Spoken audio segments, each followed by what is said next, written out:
Hello, my friends. My name is Gerdes, and here are the three big stories for today. So, the bill that passed yesterday in the House is obviously still on everyone's mind. I wanted to look at how it was being seen in Russia, in the United States, in Ukraine, just compare notes across different places.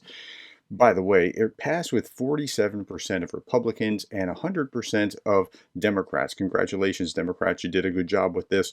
Republicans, you need to pick up the pace. Okay, so let's look at this.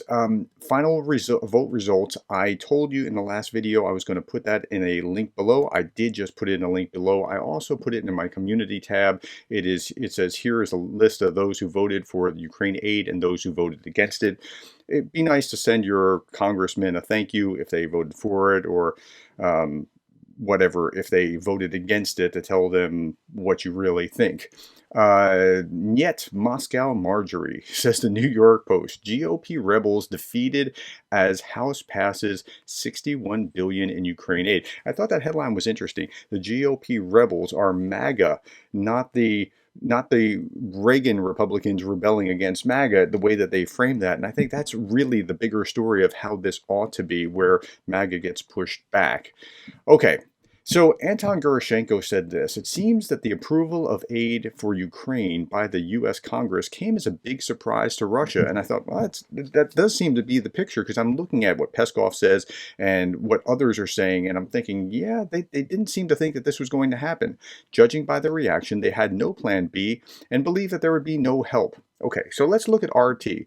When I looked at RT, the last 25 videos, two were about Ukraine aid. They're talking about all kinds of other things, but only two. And one was just Marjorie Taylor Greene spitting something for a few minutes. Here's Marjorie, 1 minute of Marjorie Taylor. Have the strongest, loudest voices in the Republican movement, grassroots, furious, calling for Mike Johnson to be vacated. The people here, my colleagues, have not heard the message. So I'm looking for them to go home. I'm hearing from the folks back at home. But this is the sellout of America today. When we had members of Congress in there waving the Ukrainian flag on the United States House of Representatives floor, while we're doing nothing to secure our border. Okay, again, that's a Russian talking point. They shouldn't be waving the flags. That's against decorum, but I understand. But, the juxtaposition of Ukraine against the southern border is a Russian talking point. And her motion to vacate bid, well, I mean, do it, Marjorie. Pull it. But you won't. Okay, so here's the thing. Representative Taylor Greene blasts Speaker Mike Johnson, says we'll wait on potential move to vacate.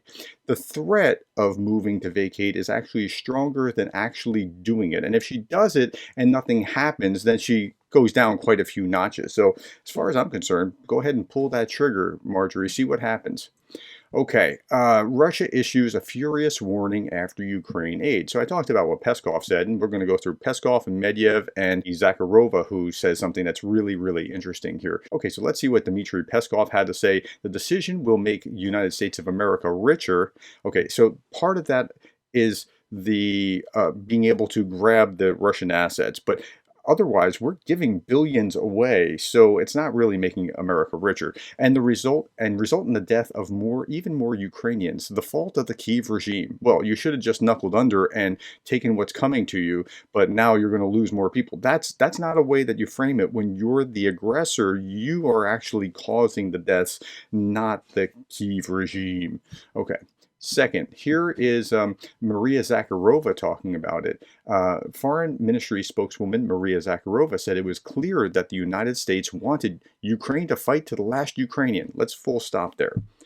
Even if the United States wanted the Ukraine to fight to the last Ukrainian, it's not like they're putting a gun to Zelensky's head and saying, you better fight to the last Ukrainian. They're begging for these weapons so that they can fight. They want to fight, even if it was to the last Ukrainian. They want to prosecute this war. Okay, including with attacks on Russian sovereign territory and civilians. Well, you're attacking Ukrainian sovereign territory and civilians, so why is Russia special in some way? Washington's deeper and deeper immersion into the hybrid war against Russia will turn into a loud and humiliating fiasco for the United States, such as Vietnam and Afghanistan, Zakharova said. Okay, so it's an interesting boogeyman to pull up because in Vietnam, what actually happened was that it was the Russians supporting the Vietnamese and not involved in a fight, and America got a black eye.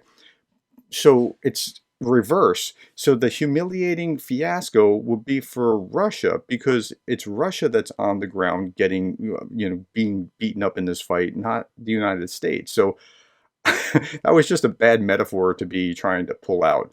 Zakharova also said that ordinary Ukrainians were being, quote, forcibly driven to slaughter as cannon fodder. Again, it's completely reversed. Yet, I get what she's saying. Ukrainians will die, but the amount of cannon fodder has been much higher on the Russian side, I would argue. Okay, let's look at what Dmitry Medvedev has to say. He's always eloquent. Medvedev, who serves as the deputy chairman of Russia's Security Council, argued that, quote, the vote of gleeful American, how do I say this? This is a G-rated show, illegitimate children will only prolong the fight and increase the number of victims of this war. Again, because you're helping them defend themselves, it's just going to be, you should just sue for peace because they're just going to, more people will die and it's your fault. I mean, come on, blame the victim a little bit more. Obviously, we will win regardless of the bloody dollars shoved down the throat of the insatiable American defense industry. Wow, that defense industry line sounds just like what Marjorie Taylor Greene was saying the other day. The strength and the truth are on our side, Medvedev wrote in Telegram. Uh, Calling the U.S. a despicable empire of evil of the 21st century.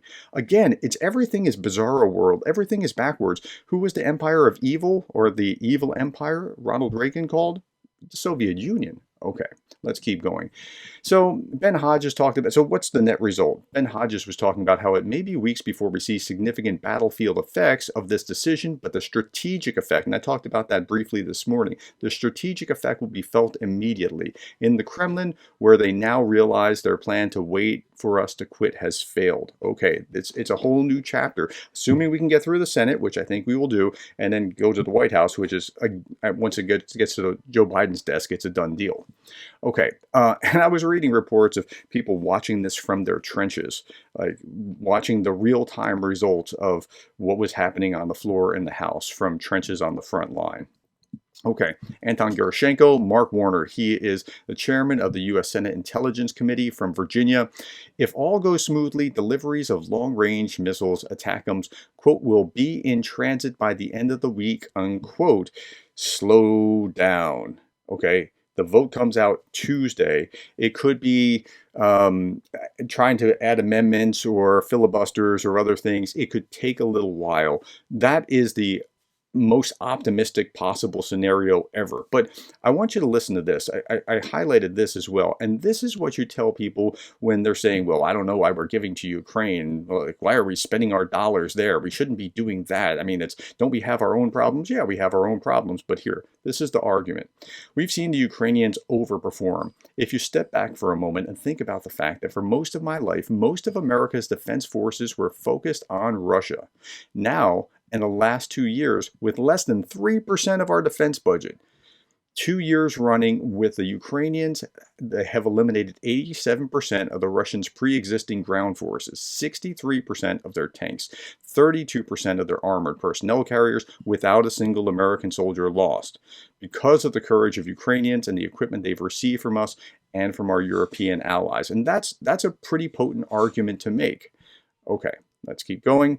Ukrainian forces are likely to benefit from sufficient U.S. security assistance to deter Russian operations in June 2024. So we weren't even talking about a Ukrainian offensive this summer. We were talking about the Russian offensive and the Ukrainians digging in. Now that they have these, they actually have enough to defend themselves. I don't know if how much they'll be able to push back into a counteroffensive or when, but they at least will not be being overrun. This is likely the month when Russian forces will begin their large-scale summer offensive. Okay, what are the Europeans saying? They're largely very much in favor, saying, yay, great, this is good. We're getting, Ukraine deserves all the support it can get, said the European Commission President Ursula von der Leyen. Her statement was echoed by German Chancellor Olaf Scholz, called it a strong signal in these times. Polish Prime Minister Donald Tusk thanked House Speaker Mike Johnson, while also noting the holdup in Congress. Better late late than too late. I hope it's not too late for Ukraine. So it's well received by our allies, who are breathing a little bit of a sigh of relief at this point. Now, diplomats from Denmark, Estonia, France, Sweden, and the UN were on the ground in Kharkiv, enduring Russian shelling while visiting the front line, getting firsthand experience, and they really do need to step up. Europe really does need to step up. Vlad Vexler made a really interesting point yesterday. I was watching his analysis of things, and he was saying, like, what's really happened is because the U.S. had stepped back, the world was like, not, they were experiencing what happened when America fails to lead.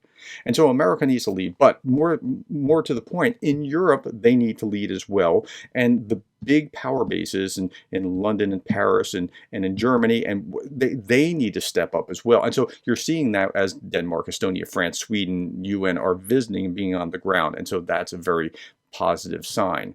Didn't talk about this before. Netherlands allocates another 200 million euros for air defense artillery shells, so that's awesome. And then I'll leave you with this. This is really odd, but Lindsey Graham was making this claim that this wouldn't have passed without Donald Trump. Just listen to what he has to say, and then I want to tweak it a little bit. There's a loan component to it. This would not have passed without Donald Trump. I want to thank the House Speaker and Hakeem Jeffries working together in a bipartisan fashion to give weapons to Ukraine to fight a fight that matters to us. And President Trump has created a loan component to this package that gives us leverage down the road. So this idea. Okay, so Trump's loan component is what they could have had it before. In fact, you're not getting the border security because you decided not to do this because of Trump. But what he's saying here is signaling that Trump is giving approval, which means that I think it'll move through the Senate more rapidly than if he was still being where he was, the position that he was just a couple weeks ago. This wouldn't have passed without Donald Trump.